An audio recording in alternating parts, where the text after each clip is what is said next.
4 नवंबर है और दिन शनिवार का है। बिहार पुलिस महकमे में कभी ऐसा नहीं हुआ। दीपावली है, धनतेरस है और काली माँ की प्रतिमा का विसर्जन है और दरभंगा रेंज के आईजी की पोस्टिंग नहीं हुई है। आखिर मुख्यमंत्री जी, क्या आपके इस सुशासन में इतने महत्वपूर्ण त्योहारों में दरभंगा रेंज में कई जिले आते हैं और वहाँ महत्वपूर्ण त्योहार पर पुलिस की जिम्मेदारियां बढ़ जाती है, आखिर अभी तक आईजी की पोस्टिंग वहां क्यों नहीं हुई है? पुलिस मुख्यालय में एक जिम्मेदार आईपीएस अधिकारी, एक प्रभावशाली आईपीएस अधिकारी अपने मन के मुताबिक आईजी की पोस्टिंग करना चाहते हैं, कर दीजिए। दरभंगा रेंज में किसी भी आईजी की पोस्टिंग कर दीजिए, लेकिन पुलिस अफसर की सीनियर पदाधिकारी की पोस्टिंग त्योहार में रहना अति आवश्यक है। ये आम जनता से विधि व्यवस्था की दृष्टिकोण के देखते हुए आईजी दरभंगा की पोस्टिंग होनी चाहिए। पता नहीं राज्य सरकार के दिमाग में क्या चल रहा है। चुनाव का समय है और फिर एक डीजीपी साहब काफी चर्चा में आ गए हैं।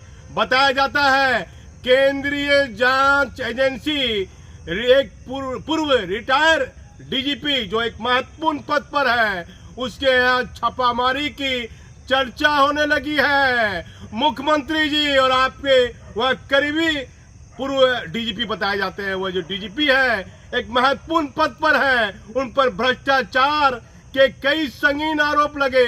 एक दिल्ली में केंद्र प्रतिनियुक्ति में एक आईपीएस अधिकारी है, उन्होंने कहा क्या आप ये सब बात करते हैं?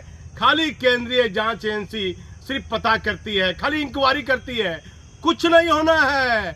उनका कहना है कि एक पूर्व डीजीपी दामाद और ससुर की वह चर्चा करने लगे कि भ्रष्टाचार की ऐसी कौन सी डुबकी है जो दामाद और ससुर ने नहीं लगाई होगी। और ससुर जब डीजीपी थे तो एक एसपी के कैरियर को बर्बाद करने के लिए अपनी पूरी ताकत लगा दिए थे। आज उस एसपी की पोस्टिंग जिले में नहीं हो रही है। मुझे कहा, नाम लिया कि क्या होगा जब दामाद और ससुर पर इंक्वायरियां होती गई और वह भ्रष्टाचार की ऐसी कौन सी डुबकी है जो दामाद और ससुर ने नहीं लगाई होगी।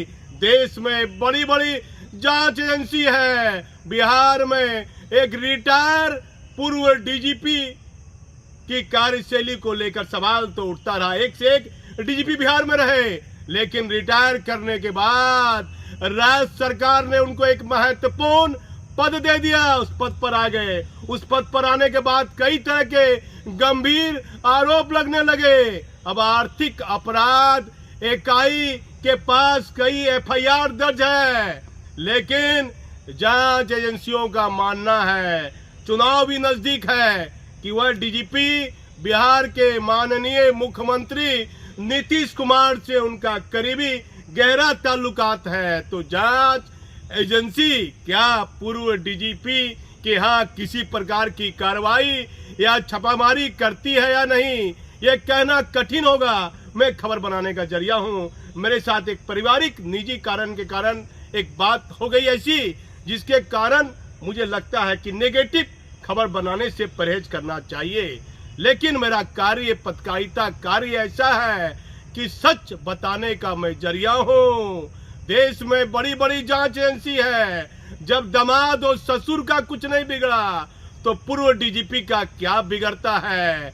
ये भ्रष्टाचार के खेल में बड़ी ताकत है। रिटायर आईपीएस आईएएस कहते हैं, पहले लोग कहते थे कि ईमानदारी में बड़ी ताकत है, लेकिन अब लोग कहते हैं और मानते हैं कि भ्रष्टाचार में बड़ी ताकत है। आप हमारे चैनल पर बने रहिए। एक आईजी जो पूरे पुलिस हेडक्वार्टर में डीजीपी साहब का या किसका दाहिना हाथ बना हुआ है, और दो एडीजी और दो आईजी का वह कार्य कर रहा है ढंग से वह आईपीएस अधिकारी हिंदी में बात नहीं कर सकता है, लेकिन पुलिस हेडक्वार्टर में ध्यान दीजिए नीतीश कुमार जी, पुलिस हेडक्वार्टर में वह एडीजी हेडक्वार्टर, आईजी हेडक्वार्टर और सीआईडी एडीजी के महत्वपूर्ण कार्य को एक आईजी देख रहा है।